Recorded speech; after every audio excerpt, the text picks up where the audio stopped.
सोलापूरच्या कुर्डुवाडीत भाषणाला उभे राहताच अँकरने दादांचा उल्लेख महाराष्ट्राचा कोहिनूर असा केला। यावर दादांनी त्यांना फटकारल्याचं बघायला मिळालं। तसेच अजित पवार भाषण करत असताना जिल्हाध्यक्ष उमेश पाटील यांनी अजित पवारांच्या गळ्यात पक्षाचा पंजाही यावेळेस टाकल्याचं बघायला मिळतंय।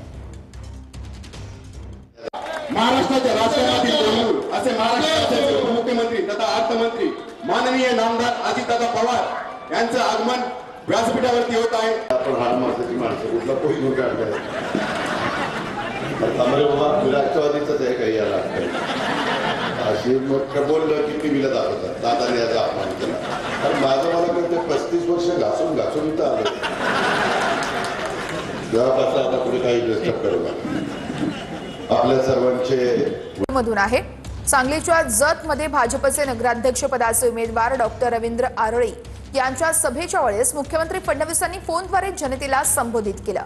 सभेत आमदार गोपीचंद पडळकर हे देखील उपस्थित होते। हा साहेब लोक आहेत 2-3 हजार लोक पुढे आमची सभा सुरू होती तुमचा फोन आलाय। चला सर्वांना माझा नमस्कार।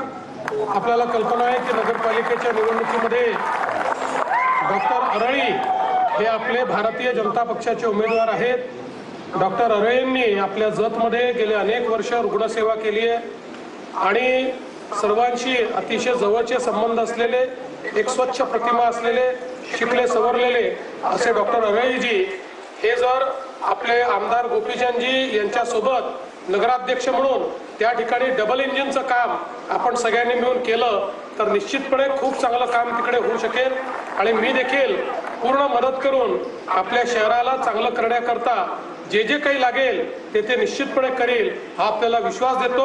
आपण सगळ्यांनी 2 तारखेला डॉक्टर आरळे यांच्या कमळाची बटन दाबावी अशी आपल्याला विनंती करतो। उपमुख्यमंत्री एकनाथ शिंदे आज मनसर दौऱ्यावर असणार आहेत तर आढळराव पाटील अजित पवार यांच्यासोबत दौऱ्यावर असतील। नियोजित दौऱ्यामुळे अजितदादांसोबत दौऱ्यावर जाणार असं आढळराव पाटील यांनी म्हटलंय।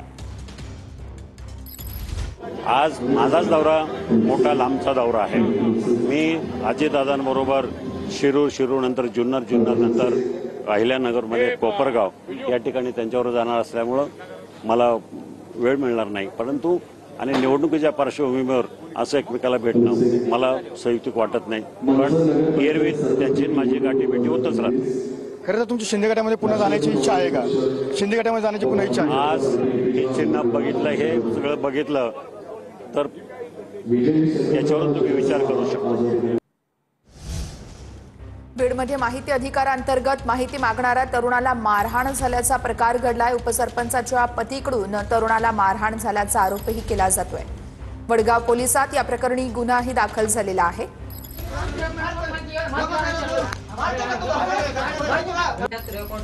अधिकार आम्हाला आहे कशाचा म्हणजे